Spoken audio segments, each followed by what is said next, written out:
माल यसरी निकाल्दो रहेछ क्या भित्तीले यहाँ हेर त यहाँ यी माल गर्दै थियो कि माल गर्दै थियो अहिले यसले माल यसरी निकाल्दो रहेछ क्या यहाँ देख्यौ यता साइडबाट मालै छ भित्र छिराउँदैछ अगाडि पुरै जिब्रो राम्रो छ त्यहाँनिर कस्तो लट्टिरहेको छ है कस्तो लट्टिरहेको छ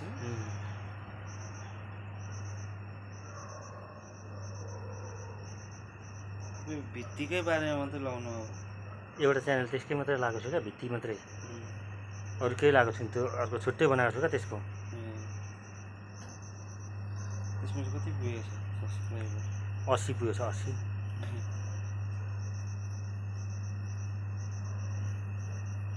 यसकै मिलियन्स भ्युज आएको च्यानल भेटिन्छ त नि 10-25 मिलियन 30 मिलियन भ्यू